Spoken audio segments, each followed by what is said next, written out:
Good morning student. तो देखिए, last time हम क्लास में कर रहे थे कि हमने प्रॉपर्टीज़ की थी सॉल्यूशन की, सस्पेंशन की। अब हमारे पास कोलॉइड्स की प्रॉपर्टीज़ रहती है, उसको हम बाद में करेंगे। उससे पहले आपके पास एक टॉपिक है कंसंट्रेशन ऑफ द सॉल्यूशन, यानी कि आपके पास एक सॉल्यूशन दे रखा है।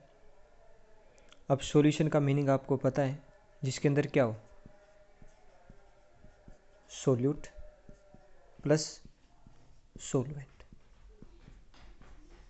ये आपके पास एक सॉल्यूशन बन गया, यानी कि इस सॉल्यूशन के अंदर कितनी कंसंट्रेशन है, किस टाइप की कंसंट्रेशन है, हाई है, लो है, मिड है। तो हम ये देखेंगे कि सॉल्यूशन के अंदर कितनी उसकी कंसंट्रेशन दे रखी है, यानी कि आपके पास कि इस सोल्यूट की कंसंट्रेशन कितनी दी हुई है, कि हमारे पास इस सोल्यूट की कंसंट्रेशन कितनी दे रखी है इन द सॉल्यूशंस के अंदर।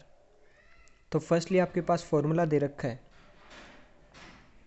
कि हमने एक सॉल्यूशन ले लिया कि कंसंट्रेशन ऑफ सॉल्यूशन करना हमें, तो उसके लिए आपके पास फॉर्मूला है कि सबसे पहले तो आपको उस सोल्यूट का मास पता होना चाहिए।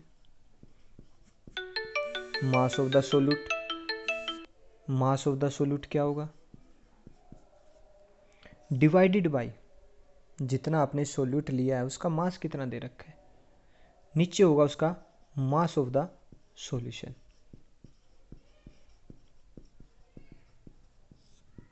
मास ऑफ द सॉल्यूशंस, ये तो हो जाएगा उसका फॉर्मूला। अगर परसेंटेज करनी होगी तो हमें पता है परसेंटेज के लिए हम 100 लेते हैं, तो इंटू 100 ले लेंगे। तो हमारे पास एक क्वेश्चन है, देखिए कि आपके पास एक क्वेश्चन है कि सॉल्यूशन कंटेन, ये सॉल्यूशन कंटेन क्या दे रखा है उसने, 30 gram of sugar. 30 gram of sugar दे रखी है, उसको डिजोल्व कर दिया है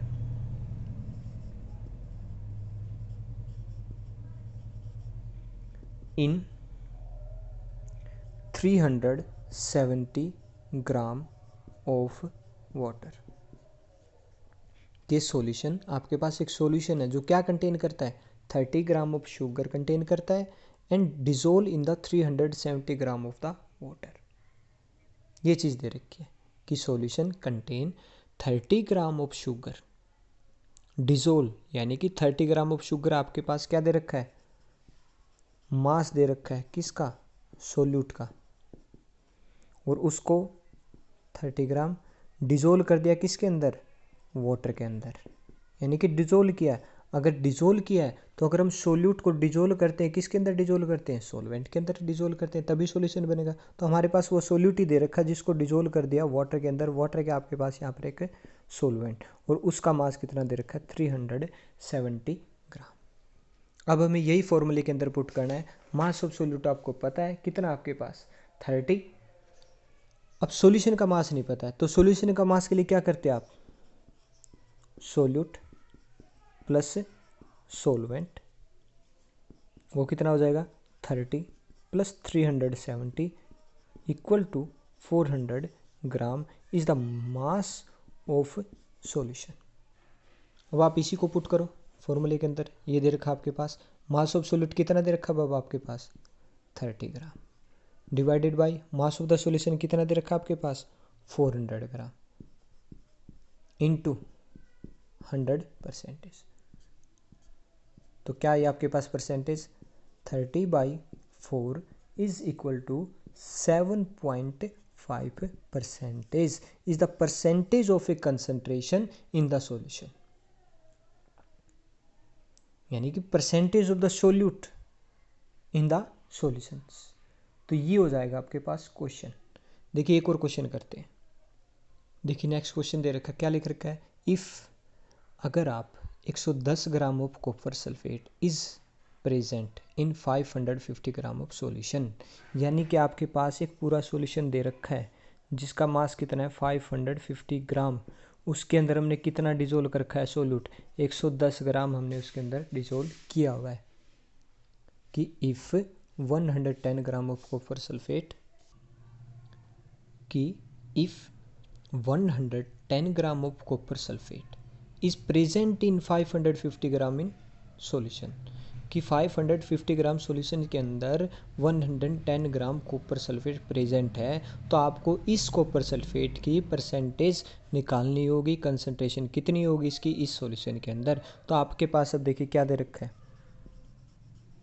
मास ऑफ सोल्यूट वो कितना है 110 ग्राम दिया हुआ आपके पास, मास ऑफ द सॉल्यूशन वो भी दे रखा है, तभी तो बोल रखा है कि if 110 gram of copper sulphate is present in 550 gram of solution, अगर प्रेजेंट है तो सॉल्यूशन के अंदर प्रेजेंट है 550 ग्राम। फॉर्मूला आपके पास पता है, मास of the solute 110 divided by mass of the solution 550 into 100। तो अब आप यहाँ से जब इसको कट करोगे तो जो परसेंटेज निकालेंगे, अब देखिए वो परसेंटेज कितनी आएगी आपके पास, या फिर इसको रहने देते हम, यही रख लेते हैं 0, ये कितने पे गया 5 पे, और यहाँ से कितने पे चला जाएगा ये 20 पे, तो परसेंटेज कितनी आ गई इसकी 20%। This is the concentration of the solutions, कितनी है 20%। तो ये कब होगा, जब आपके पास मास दे रखा हो, और मास की यूनिट क्या होती है आपके पास, ग्राम होती है। तो ये था आपके पास concentration of the solution behalf of the mass, जब आपके पास सोल्यूट एंड सॉल्यूशन किस में दे रखे हो, मास में दे रखे हो। नेक्स्ट क्वेश्चन करेंगे कि जब आपके पास सॉल्यूशंस या फिर सोल्यूट मास में न दे के किस में दे रखे हो, वॉल्यूम में दे रखे हो, और वॉल्यूम की यूनिट आपको पता ही है कि हम ml के अंदर इसको यूज़ करेंगे। तो अभी के लिए इतना, बाकी फिर नेक्स्ट क्लास में।